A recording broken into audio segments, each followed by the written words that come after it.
I used to think that systemic change was about what governments did in education. I had this idea, okay, in order to change education, we really need to change policy. And I was part of various kind of policy development groups, wrote some policy recommendations for the Secretary of State for Education in the UK through our Teach First alumni network, and that was the thing. But then I sort of, began to scratch the surface of some of the work with our partners around the world, working with leaders at all levels of different systems, school leaders, social entrepreneurs, civil society leaders, and began to realise, it's not just about policies, it's actually about how well they're implemented. We need to think about implementation. There was all this stuff of deliverology and various consultants and the McKinsey school system reports. No, it's all about how we implement. Hello and welcome to UpClose Personal Season 3, where we dive deep into the heart of collective action, leadership and education equity. I'm your host, Alron. Today, I'm very excited to be speaking with Mr. Alex Beard, Senior Director, Global Learning Lab, Teach for All. Alex, welcome to the show. It's great to be here. Before we get to the questions, if you had to explain to the folks who are watching, what exactly is Global Learning Lab? What would you say? I would say in education today, we think that there's nothing more important than people around the world being able to learn from each other about what makes change in classrooms, schools, and systems. And so the Global Learning Lab, which we're now calling the Global Institute, it's had a sort of refresh in the past year, serves to bring together people all around the world to learn about what makes change in education. So it's for teachers, it's for school leaders, it's for policymakers, it's for civil society leaders who have a question in mind. How do we change the purpose of education? And how do we align our classroom, schools and systems to that new purpose? And why this idea came up? Why did you feel needed that we need to do something at a collaboration or a collective action level? What was the motivation behind this? So first of all, in education systems around the world, there's lots of amazing people doing amazing things, but there are two big challenges, we think. The first big challenge is that education systems today are oriented to an outdated purpose. They focus on a very narrow set of academic skills for students, rather than focusing on a more holistic idea of student development. That's challenge number one. Challenge number two is that education systems, as they are, don't perform well for all students, even most students. We know that 7 in 10 kids in low and middle income countries get to the age of 10 without being able to read even a simple sentence for meaning. So there's a problem of purpose and a problem of performance. And we think that the only way to shift the purpose and improve the performance of education systems around the world is through working together. So we think that there are two things that change education systems. One is the traditional technical stuff of policies, new practices, new curriculum, new teacher training approaches, the kind of stuff that's done by government. And we think that matters a lot. However, we think it's only half the story. The other half of the story is the people in the system. So education systems are, you think they're made of schools and bricks and mortar and whiteboards and whatever. They're not. Education systems are made of people. They're made up of students, right, teachers, parents, policymakers, funders, businesses, and people don't change through someone making a policy. Right. People change through their sense of purpose, their motivations, their capacities, their relationships, their identities, the stories they tell themselves, their biases. And so we need ways that move people. And we think the best way to move people and to work with people is to do so collectively, together. In this day and age, because we've been talking about collaboration, collective action so much, what is one thing that can easily get collaboration wrong? What could be the one recipe that could ruin a collective action altogether? Yeah, I think the thing that we see going wrong most of all is trying to get to collective action too quickly. Right. So I think we live in a world in which we still just about remember how to do things together in the times of greatest crisis. So if you see an earthquake or a natural disaster, people come together, they support one another through it, they give one another food, they give one another shelter, they help each other through the trauma, they help each other recover. Like in these moments of deepest crisis, we sort of remember as humans how to work together.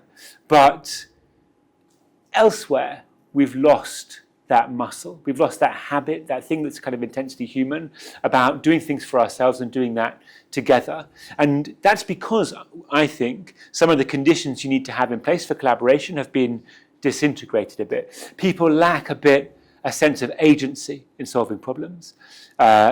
People lack the relationships with others across their communities or across their sectors or with people in other roles, like the relationships between school teachers and parents and community leaders are often broken down.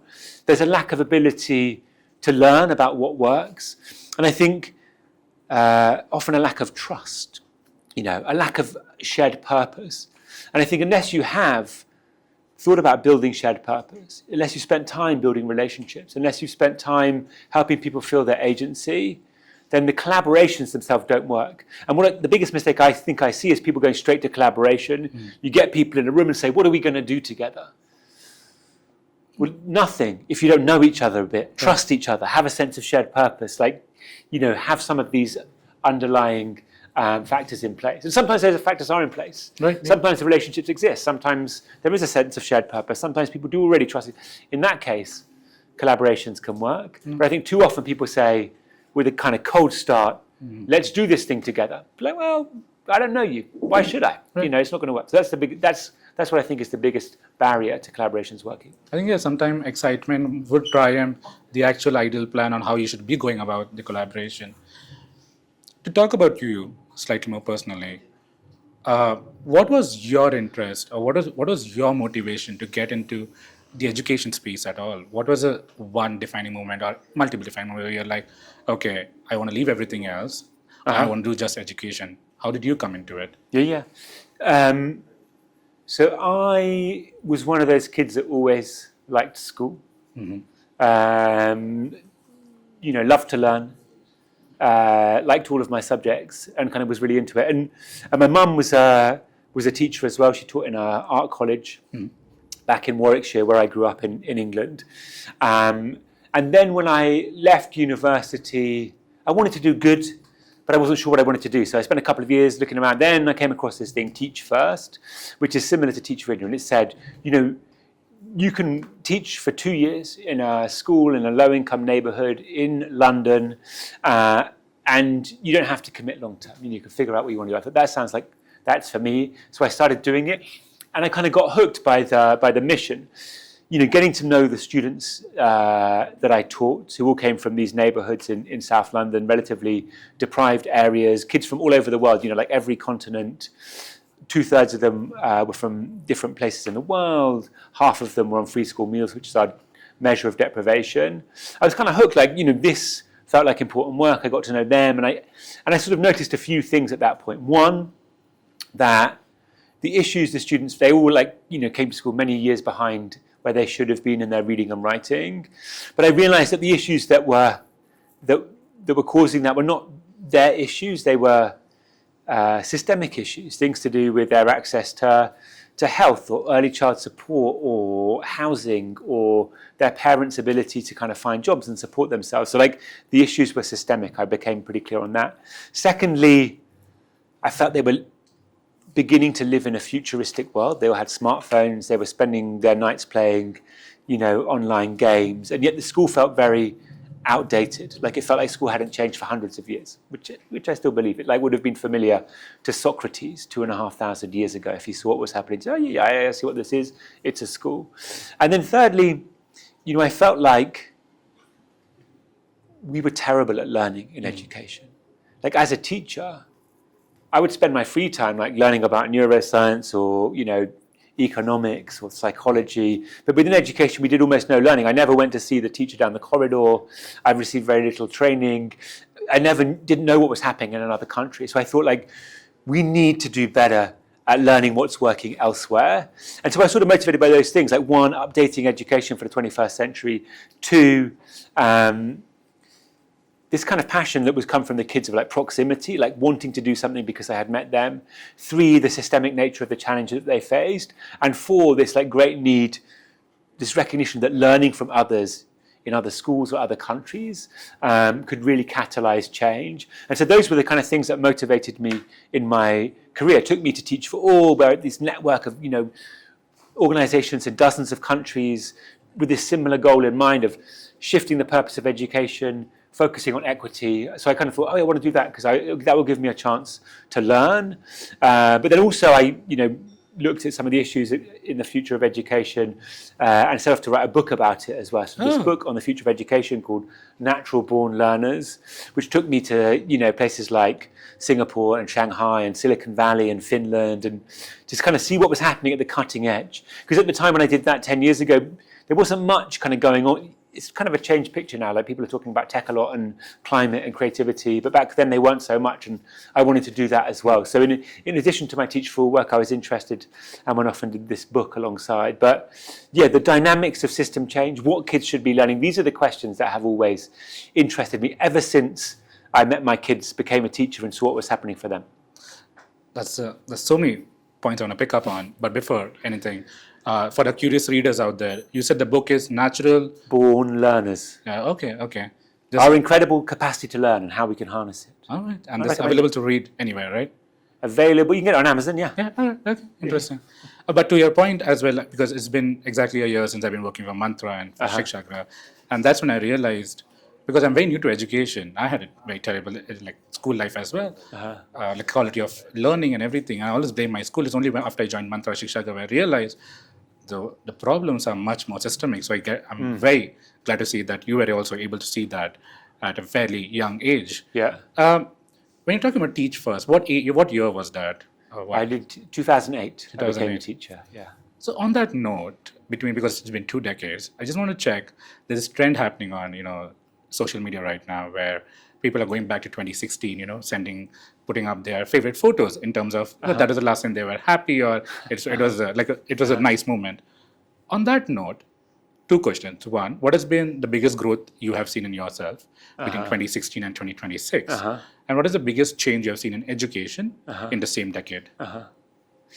Well, I used to think that systemic change was about what governments did in education. I had this idea, okay, in order to change education, we really need to change policy. And I was part of various kind of policy development groups, wrote some policy recommendations for the Secretary of State for Education in the UK through our Teach First alumni network. And that was the thing. But then I sort of, began to scratch the surface of some of the work with our partners around the world, working with leaders at all levels of different systems, school leaders, social entrepreneurs, civil society leaders, and began to realize, it's not just about policies, it's actually about how well they're implemented. We need to think about implementation. And there was all this stuff of deliverology and like various consultants and the McKinsey school system reports. So, no, it's all about how we implement. But then I was like, no, it's not about, because it's the same people in the system. We need to build the capacity of the people in the system. That's what we need to do. It's policy implementation and capacity building. But then the more I thought about it, the more I met people kind of working at the forefront of education in different countries, the more I realized, no, it's not just about that. It's about everybody in the system. And it's about shifts in culture. It's about shifts in who has the power to contribute to how change happens. It's about agency. It's about voice. It's about trust. Ultimately, it's about local leadership, how we can build the leadership of people at all levels of the ecosystem around kids in local places, in ways that are rooted in local culture and identity and local opportunity and the local economy and the local environment and the talents of the local people. And so I think my understanding of how change happens has been the biggest shift in that time, from, the central role of government to the central role of people around young people. And I think government is still very important. I think it's a kind of dual understanding of what brings change about. But that's probably the biggest shift in my understanding personally of how change happens in education. And I'm convinced that it's through people, even more so than through policy, that change really happens. What was the second part of your question? You technically answered the second part. The first part was supposed to be about you personally. What is keeping your work aside, what is the biggest growth you've seen in yourself? Not in terms of teaching or education, but in general, outside that, what has been the biggest growth you've seen in yourself over the last decade? The biggest growth in myself. Or something interesting you've seen suddenly over the last decade, yeah? In me? Yeah. Well, what shall I say? I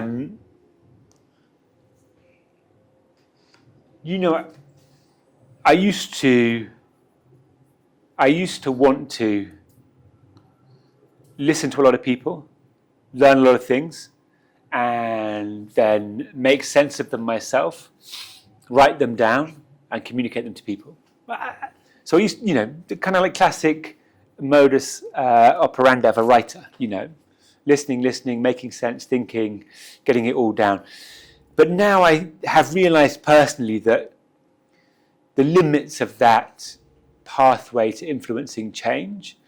And now, personally, I spend a lot more time bringing together groups of people who have experience and expertise on a topic, asking questions together, generating insight and learning together as a group, and that being the value of the experience. Peers connecting with peers, never having a final answer, but rather allowing people to kind of struggle with questions together, share, best practices, tacit knowledge. And I do a lot more of that now, facilitating the coming together of groups of people around questions. And I love doing it, actually. It feels like powerful work, it feels meaningful. And it's a much better route to shifting practice, to involve people in the generation of knowledge, than it is to generate knowledge, then take it to them and say, oh, we've learned this stuff, what do you think? Isn't it very interesting? Will you now change what you do? And so I think that's the biggest shift. Now, at the end, I'll still get that group of people to publish something, because I think it gives you credibility with certain audiences. Like, you need that with donors, you need it in academic circles. Some people only take you seriously if you've done that bit at the end, but that's not the reason why you get people together. It's just one of the outputs that you can have at the end of it. It's generally beautiful to see that you're able to bring the collective action, not just at work at Teach for All, but also in your personal life as well. And that's very beautiful that your discipline is getting carried over on both sides. I have these red and green flags. Okay. The green flags, your straightforward positive questions. You can pick one. So I'll ask you a very straightforward positive question. The red one will be slightly more difficult, complicated, challenging question. Yeah. Whichever you pick, I know we had a long day, but whichever you pick, I'll ask you my question that way. Okay, I'm going to ask red. Okay, you just hold it until you answer. I have my red question. What is this one thing that we are still not talking about that we may be getting wrong, or we are still not talking about over the next 5 years, a decade, when it comes to education? But it's still something that is looming as a silent crisis that we are still not talking about. I don't know if this is going to answer your question the way that you want me to. Yeah. But I'm going to say attention. So we know all the issues within education. We know that there are millions of kids out of school, and that there are tens of millions of kids who are in school and not learning. However, I don't think education is an issue that people really care about all that much. Security, climate change, economic prospects, jobs, like there are many, many more issues that are higher on the political agenda. And I honestly don't think that we're going to make the progress that we want to in education without getting attention on the issue of education. And I don't think that we're good storytellers. I don't think that we know how to get people, I don't think we know how to talk about our topic in a way that cuts through to your average person or average parent, or to get things that reach the level of media. So I think the biggest issue we have is a lack of attention on the thing that we all care about, which is changing education. And so in the next 5 years, I'd like to see us figure that out. There's this guy who I like, he used to write speeches for President Obama, so he's good at what he does. And he says that the big problem we have in the social sector is that we make our arguments before people are paying attention to us, which is no good. We're too much in love with our jargon. We're too much in love with, collective action and leadership. And nobody else cares about that stuff. They care about stories and they care about issues and they care about things they can connect to emotionally. And so I think we need to figure that out. And maybe it's not true. Maybe in India, like Shikshagraha is figuring out how to do that emotional connection with the Shikshagraha awards, right. the student leaders. But probably we need to do even more in that space. We need to mobilize resources, we need to mobilize businesses, and I think we're only going to do that if we find ways to get people's attention on this issue. That does bring me to my last question, because I think I know what your answer would be. But just before I get to that, you can keep the flag now. Thanks, Alex. Before we get to that, a slight change in how we are having Q&A. I'm going to ask you 4-5 rapid questions. Sure. It's either or answer. Okay. All right? So just slightly different tone before I get to the final question. Go for it. Would you rather teach in a school or a college? A college. Would you rather work on policy or on the ground? Policy. Would you rather lead a small team or a large organization? Large organization. Would you rather have funding security or creative freedom? Creative freedom. Would you rather change one system deeply or many systems slightly? Ooh, good question. One system deeply. Yeah? Oh, interesting. Finally on that, would you rather work behind the scenes or be a public-facing role? Behind the scenes. Yeah? Very interesting. I have so much to ask you, but not on the camera, later. Final question. Going back to you talking about the problem attention over the next 5 years. If today a genie will come to you and say, I'll grant you 3 wishes. Any 3 wishes you want, that will ultimately reach education equity. Any 3 wishes. Of course, you can't go for more wishes or more money or anything obvious like that. What would be your 3 wishes? Wish number 1, that every teacher is as good as the very best teachers that I've seen around the world. That kind of wish? Yeah. Okay. It's a genie. It can grant anything, yeah. Wish number 2, that all of our schools are as well resourced as the best private schools that I've seen around the world, with the same array of extracurricular activities, the same access to networks, the same beautiful buildings. That's wish number 2.